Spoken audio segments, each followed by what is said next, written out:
I mean, morning, happy Friday, everybody. Um, get back doing a few videos soon, man. You know how life is, man. Been doing 7 days, bro. Putting that work in, man. You know what I mean? It's one thing about life is it's a survival thing first, bro. Surviving, living good. You know what I mean? That come before everything else. You know what I mean? But it's something I just want to talk about real quick. You know, I get long winded. For those of you that know me, I can get real long winded. But what I wanted to talk about, man, is I ain't been to church in a long time. I still read the Bible here and there. You know what I mean? I believe in God though. I don't know the details, but I believe in God. You know what I mean? I believe in higher power. And that's just how I rock. Everybody don't rock the same, but I believe in God. And something out of that Bible though. He said that I always thought of, and I was sitting back thinking on a deep level. I said, man, it's so many layers to things that are said, and there's so many ways you can take it or look at it. But basically, when they say cleanliness is next to God. Now, I don't even know if that's in the Bible. I know it's something that people say all the time. Quote, I don't even know if that's really in the Bible, word for word. But it's something I believe. They say cleanliness. And when people think of cleanliness, you think about being fresh. Shampoo, soap, toothpaste, oil, whatever you use, whatever fragrance, perfume, cologne you're wearing, keeping yourself fresh, lotion, whatever, you know what I mean?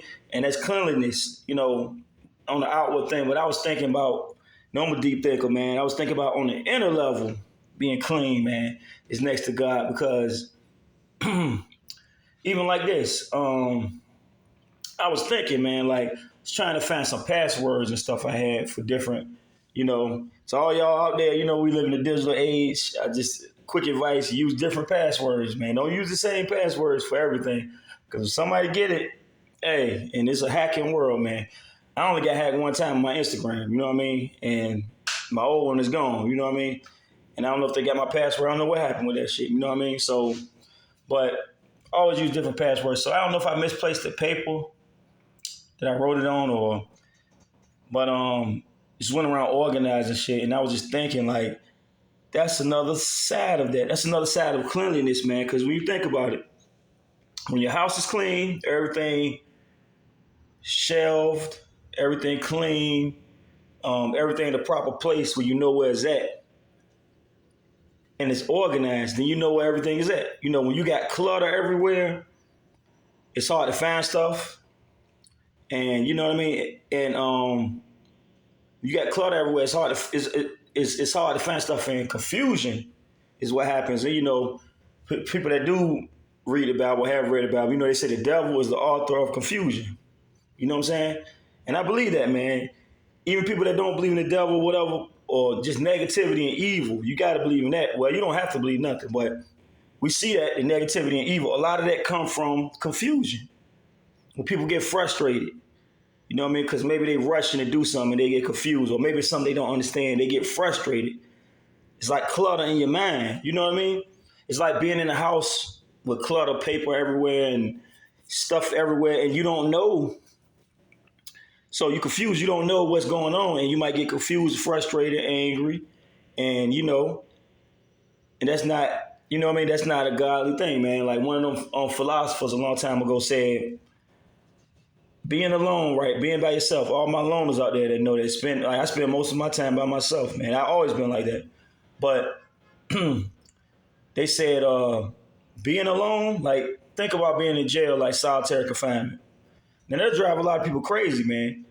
And even just being in an isolated place, just being by yourself. It said, I think it was Tolstoy, it was like one of the Russian philosophers or something. He said, being alone can either make you a devil or a god. Now I was thinking about that solitary confinement thing because, George Jackson, I don't know if y'all ever look into him.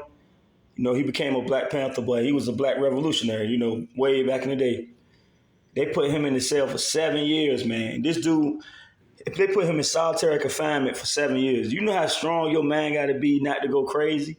But he was talking about it. He was working out. He was writing. Because back then they let him have typewriters. And when they took his typewriter, he was writing. So they took a lot of his letters and published it into a book, and it became the #1 book in prison. And I was thinking about, ain't that crazy? That was in the 70s. It's like Tupac, when he went to jail um, in New York, and he had the #1 album in the country. It's kind of like the same thing, man. You know, it's crazy how nobody can stop what God, you know what I mean? What you put something powerful out there, and if God got it, you know, ordained like that to happen, that's what's gonna happen. You know what I mean? But for him to be a convict, man, serving, you know, they was trying to take him out of here, you know, and you look into his history, see, he was a real one. But I'm talking about George Jackson, for him to write them letters talking about stuff that's still going on today with the society in this world, man, in America. But they couldn't destroy that, man. And one famous phrase he said, man, this is off topic, but it's real, so I'm gonna throw this in here. He said, "They will never count me amongst the broken men." And I feel like every black man and woman in America, especially us brothers, man, every man know that feeling, man. This world can break you, make you feel like I ain't got enough money, I ain't doing what I'm supposed to be doing, I ain't where I'm supposed to be at in this life. And every person can relate to that to some degree. But black people especially, they've been trying to break us. It's been proven. They've been trying to break us. And black men especially the darker you are, they try to break you. You know what I mean? And they go back to the slavery days. You know what I mean? They try to break you. And society still like this, the masculization, trying to make everybody. I don't have nothing against people that's feminine or, you know, whatever you want to do. But for them to want you to be like that, for them to put that propaganda out there, that influence to try to make these young brothers, you know, like that, it's sick, man. It's crazy. And that's just how I feel. I'm going to stand on that. But my boy George Jackson, he said, "Y'all will never count me amongst the broken men." That's strength, man. That's of God, man. But he had his mind in order. You get what I'm saying?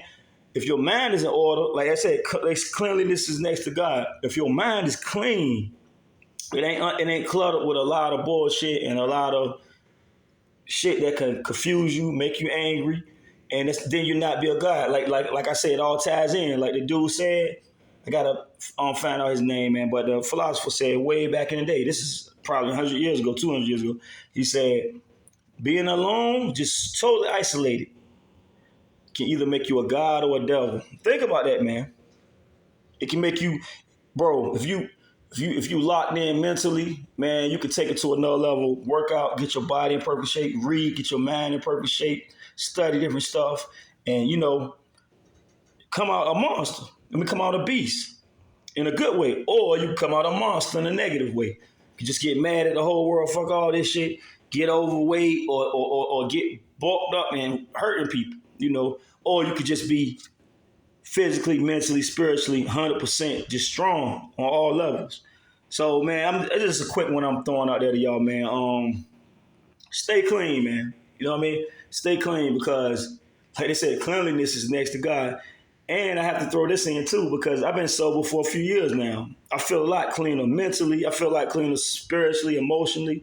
I just feel cleaner, man. You know, they say being clean, being sober, and cleanliness is next to God, man, because think about it. When you're drunk, when you're high, your mind is not. What's that DMX song? The snake, the cat, the rat, the dog. How you gonna see it when you're living in the fog? I've been in that fog before, man, that blur. You know what I mean? And we all have different vices. We have different crutches we lean on. You know what I mean? But if it's taken away from you being your best self, hey, it's hurting you. So just a quick message, man. Stay clean out there on all levels if you can. You know what I mean? I would suggest it, especially mentally, spiritually, and emotionally, man, clean because, like I said, it's like being in a house with junk everywhere. You can't find what you're looking for. But when you got everything in order and clean, you know what to do and you know where everything is at. And it's the same with your mind and your heart, man. If you got a lot of stuff tied up in your heart, a lot of grudges, you know, a lot of hatred, a lot of stuff you can't let go, you're not clean, man. Man, it's deep, man. I just was sitting back thinking about, I thought I'd share that with y'all, man. And I'm going to be back on the Heart Talk soon, man. I'm going to be doing more videos, you know what I'm saying, on YouTube. So just tap in, man. I got to roll, though. Peace. Y'all enjoy y'all Friday. 100.